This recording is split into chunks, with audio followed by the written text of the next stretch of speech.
चुनाव आयोग ने कल ही आचार संहिता उल्लंघन के मामले में बीजेपी और कांग्रेस दोनों राजनीतिक दलों को नोटिस जारी किया था। ये नोटिस पीएम मोदी और राहुल गांधी के खिलाफ चुनाव आयोग में दर्ज की गई शिकायतों के मद्देनजर बीजेपी और कांग्रेस के अध्यक्षों को भेजी गई है।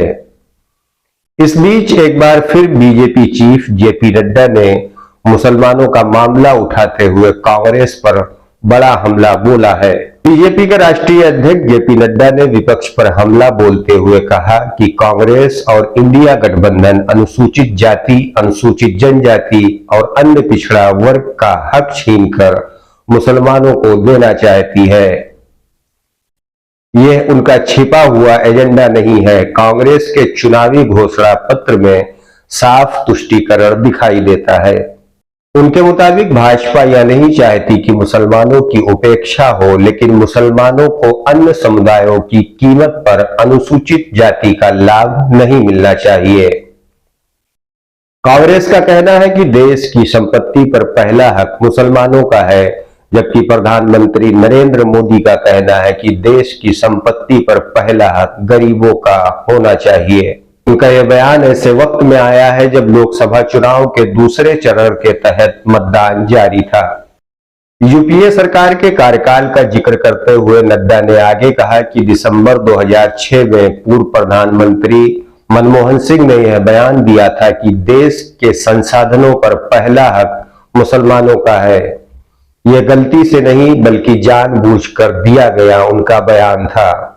नड्डा ने आगे कहा कि 2009 में एक सवाल के जवाब में सिंह ने अपने बयान को सही ठहराया था और कहा था कि अल्पसंख्यकों, खासकर मुसलमानों को प्राथमिकता मिलनी चाहिए। सच्चर कमेटी की रिपोर्ट को गलत करार देते हुए नड्डा ने कहा कि इसमें मुसलमानों की हालत दलितों से भी बदतर बताई जा रही है। मतलब साफ है कि कांग्रेस काफी पहले से यह आधार बना रही थी कि किसी भी तरह मुसलमानों को अनुसूचित जाति घोषित कर उन्हें एससी आरक्षण के तहत मिलने वाले लाभ दिए जाए।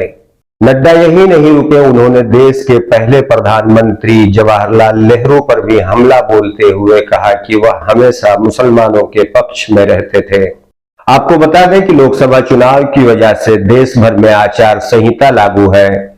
चुनाव आयोग की ओर से लागू आदर्श आचार संहिता के मुताबिक चुनाव प्रचार के दौरान ना तो धार्मिक प्रतीकों का इस्तेमाल किया जा सकता है और ना ही धर्म, संप्रदाय और जाति के आधार पर वोट देने की अपील की जा सकती है।